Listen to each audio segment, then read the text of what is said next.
Mummy जी, ओ mummy जी, कहाँ मर गई? घर का काम खत्म नहीं होता कि इस बुढ़िया को नहाने की पड़ी होती है। लोग काम धाम करके नहाते हैं, पर यह है कि सुबह सुबह नहाकर इनको पहले भजन करना होता है और बाद में कोई काम, और फिर सुबह सुबह नहाने के बाद भी तो पूरे दिन इनसे बदबू ही आती रहती है। पर मैं भी क्या करूं, मजबूरी है। अब घर का काम तो इनसे ही लेना पड़ेगा, वरना आजकल के समय में नौकर चाकर भी कितने महंगे हो गए हैं। अरे ओ मम्मी जी, कितना नहाएंगी? आपको मंदिर में बैठने से मना करती हूँ तो आप तो लगता है गुस्ल खाने में ही भगवान का जाप करने लगी। ना जाने कौन सी माला जपती रहती है, जो भगवान भी इनकी सुनता नहीं और इनको अपने पास बुलाता नहीं। जल्दी से इस बुढ़िया का टिकट कटे तो मैं भी फ्री हो जाऊं। सुषमा गुस्से में अपनी सास सुमन जी को सुनाकर कह रही थी। वहीं बैठा सुषमा का पति संजय बोला, सुषमा थोड़ी तो शर्म करो, माँ की उम्र देखो और इस घर को। एक तो तुम उनसे पूरे घर का काम करवाती हो, ऊपर से 2 पल के लिए चैन से उन्हें नहाने भी नहीं देती। फर्श पर थोड़ा सा पानी ही तो गिरा है, और मुझे तो लगता है वो भी तुमने जानबूझ के गिराया होगा, क्योंकि माँ को तुमने बाथरूम में जाते हुए देख जो लिया था, है ना? क्या छोटे मोटे काम भी तुम खुद से नहीं कर सकती? सुषमा बोली, भलाई का तो जमाना ही नहीं है, आप बस चुपचाप से बैठो। ये सब मैं आपकी माँ की भलाई के लिए ही तो करती हूँ। काम धाम करती रहेंगी तो शरीर चलता फिरता रहेगा, वरना आराम करने की आदत तो बूढ़े लोगों को बेकार बना देती है, समझे? तो चुप करो। सुमन जी बेचारी सब काम निपटा कर अभी अभी नहाने के लिए गई थी। बहू की इतनी तेज आवाज सुनकर उन्होंने जैसे तैसे अपने ऊपर 2 मग पानी डाला और कपड़े पहनकर जल्दी जल्दी बहू के कमरे में पहुंची और बोली, क्या हुआ बहू? अभी तो गुस्ल खाने में घुसी थी और तुम आवाज लगाने लगी। क्या चाहिए था तुम्हें? सुषमा आंखें दिखाते हुए बोली, हाँ तो नहाने गई थी कि वहां सोने गई थी, जो इतनी देर लग गई? एक काम आपसे ठीक से नहीं होता ना?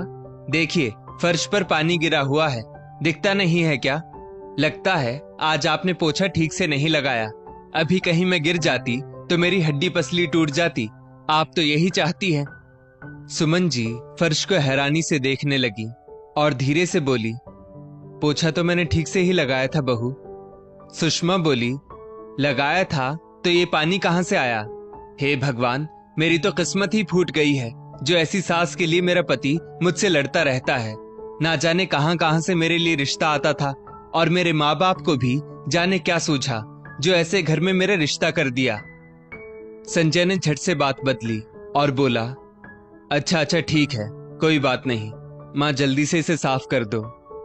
सुमन जी धीरे से बेटे से बोली, बेटा मैंने नहाने जाने से पहले ही पूरा घर साफ किया था, बुरा मत मानना, पर यह पानी बहू ने जानबूझकर मुझे तंग करने के लिए गिराया होगा, फिर भी मैं इसे साफ कर देती हूँ। इतना कहकर सुमन जी चुपचाप गिरे हुए पानी को साफ करने लगी और फिर अपने कमरे में जाकर थोड़ा आराम करने के लिए बैठ गई और सोचने लगी कि अब बहू की अगली चिल्लाहट ना जाने किस काम के लिए होगी। सुमन जी अपने कमरे में बैठी अपने पति की तस्वीर को देखकर रो रही थी। ये रोज रोज की चिकचिक से तो अब मैं तंग आ गई हूँ जी, पर बेटे के प्यार और मोह के कारण मैं ये सब बर्दाश्त कर रही हूँ। मेरी तो ये समझ में नहीं आ रहा कि बहू के व्यवहार में इतना परिवर्तन कब और कैसे आया। आज तक संजय और आपने मुझसे ऊंची आवाज में बात नहीं की, और तो और हमेशा बहू को मैं बेटी के समान समझती रही। संजय अगर उससे कुछ गलत बात कहता था तो मैं उसके आगे खड़ी हो जाती थी और इसी बहू के लिए मैं अपने बेटे से लड़ जाती थी। पर आज वही बहू मेरे खिलाफ हो गई। कैसे? तभी संजय माँ के पास आकर बोला, माँ उसकी बातों का बुरा मत माना करो। सुषमा थोड़ी तेज स्वभाव की है तो कभी कभी कुछ ज्यादा ही बोल देती है, पर आप चिंता मत करो, मैं हूं ना। सुमन जी जो आज तक सब कुछ चुपचाप सह रही थी, बेटे से बोली, बेटा यही सोचकर तो आज तक चुपचाप सब सहती आ रही हूं, पर मेरी समझ में ये नहीं आता कि बेटे की शादी के बाद एक माँ के लिए क्या रिश्तों के मायने बदल जाते हैं? क्या बहू के आने के बाद माँ का स्वाभिमान और सम्मान बेटे बहू की खुशी के लिए सूली पर चढ़ा देना पड़ता है? संजय की नजरें झुकी हुई थी तो सुमन जी बोली, बेटा जब तुम घर पर आते हो तो तुमसे बहुत कुछ कहने का मन होता है। एक दो बार कोशिश भी की, पर तुम्हारा थका हुआ चेहरा देखकर मैं अपनी तकलीफ भूल जाती हूँ। मैं जानती हूँ तुम अपनी माँ के खिलाफ एक भी शब्द नहीं सुन सकते, पर शादी के बाद एक पुरुष के लिए माँ और पत्नी में से किसी एक को चुनना बहुत कठिन होता है। तुम मेरी चिंता मत करो, मेरी तो अब जाने की उम्र हो आई है। रिश्ता तो तुम्हें निभाना है, पर बस एक बात मेरी समझ में नहीं आती कि जैसे ही तुम घर से निकलते हो और बहू अपनी माँ से जैसे ही फोन पर बात करती है, अचानक से उसके तेवर क्यों बदल जाते हैं। एक इंसान पल भर में दो तरह के व्यवहार कैसे कर सकता है। बहू सुषमा के कानों में ये बात चली गई और वो गुस्से से तमतमाती हुई कमरे के अंदर दाखिल हुई और बोली, ये सब तब नहीं सोचा था जब मेरे बाप ने दहेज देकर मुझे आपके घर भेजा था। सुमन जी मुस्कुराकर बोली, पर बहू, हमने तो तुम्हारे बाबूजी से दहेज की मांग ही नहीं की थी। उन्होंने साजो सामान तुम्हारे लिए दिया होगा और तुम भूल रही हो कि वो कोई भी सामान हमने कभी इस्तेमाल नहीं किया। उल्टा हमारे घर में आने के बाद तुमने घर की कामवाली को घर से निकाल दिया और सब काम का बोझ मुझ पर डाल दिया। रोज रोज कोई ना कोई बखेड़ा खड़ा कर देती हो और मैं बेटी समझकर शांति पूर्वक बस सब संभालने की कोशिश करती रहती हूँ। मैं सोचती हूँ कि जल्दी ही ये सब तुम समझ जाओगी, लेकिन रोज की ऐसी ही दिनचर्या से मैं भी अब थक गई हूँ। बहू, मेरी भी उम्र हो रही है। एक बात कहूँ, तुम्हें भी तुम्हारे कर्मों की सजा एक ना एक दिन जरूर मिलेगी। देख लेना, तब मुझे याद करोगी। इतना कहते हुए सुमन जी आंखों में आंसू लिए वहां से चली गई। सुषमा संजय से बोली, ये सब जो तुम्हारी माँ मुझे सुनाकर गई है ना, सिर्फ तुम्हारी वजह से तुम्हारी शह मिल रही है, जिसके कारण उनकी इतनी लंबी जबान हो गई है। तुम्हारे बाबूजी के रहते तो मैं इनसे कुछ नहीं कहती थी, पर शायद ये भूल रही है कि अब इस घर में मेरी चलती है। देख लूंगी इनको। इतना कहकर गुस्से में सुषमा भी पैर पटकती हुई वहां से चली गई। समय ऐसे ही बीत रहा था।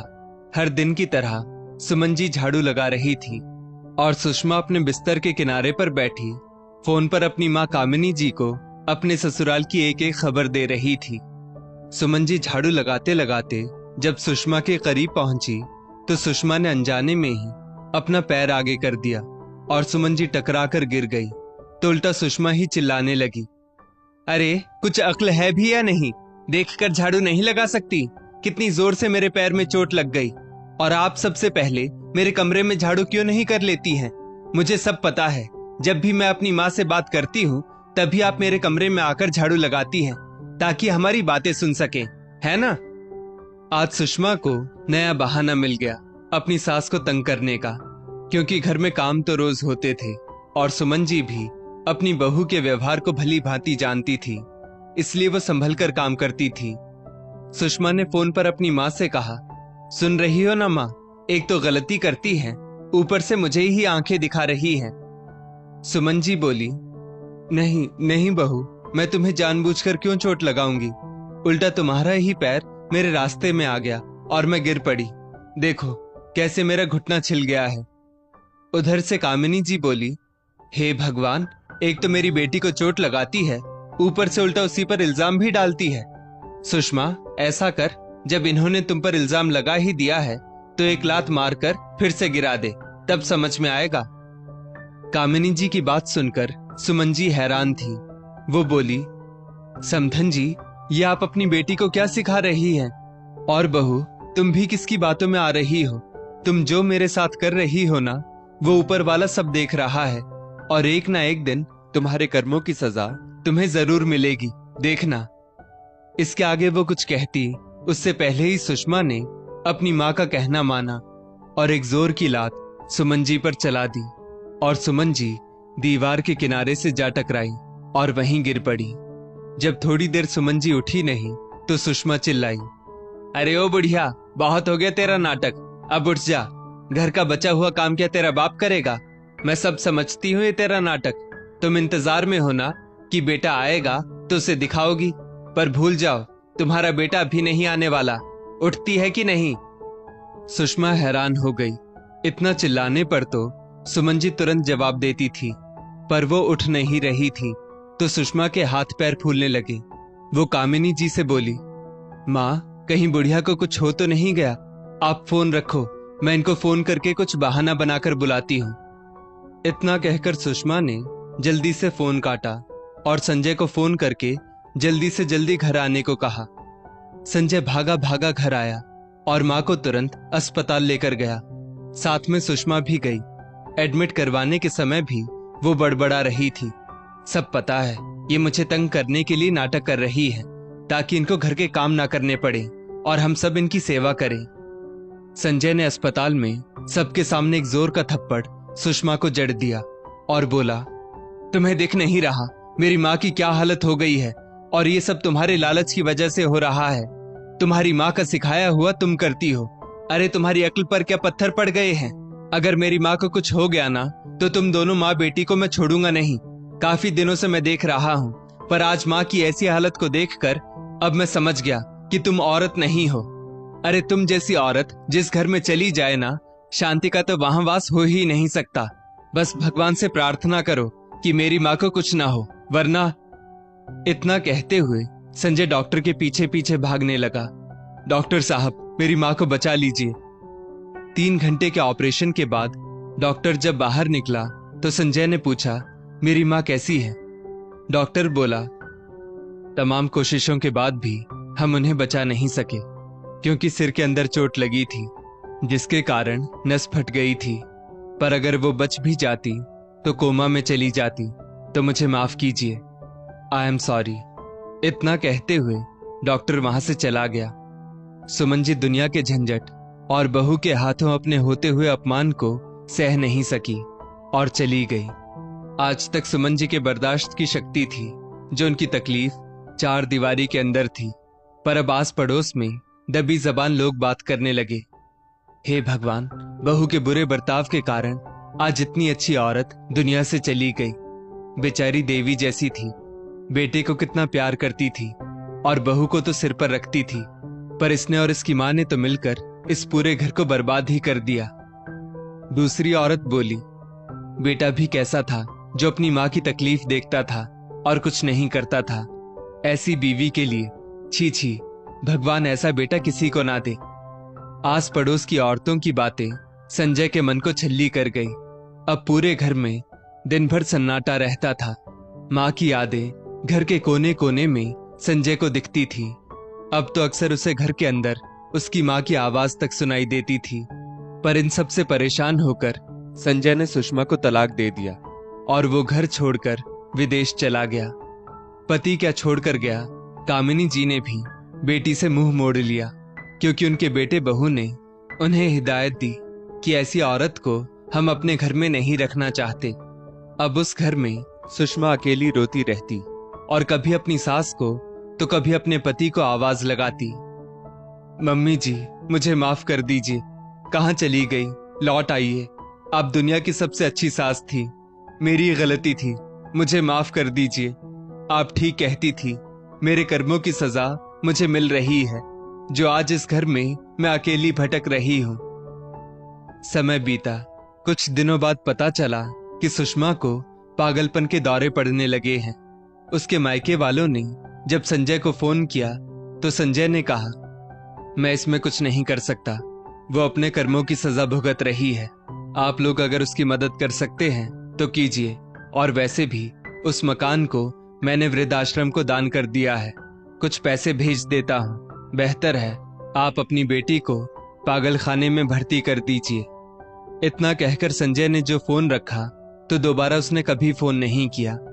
सुषमा के भाई और मां ने हार कर सुषमा को पागल खाने में भर्ती करवा दिया।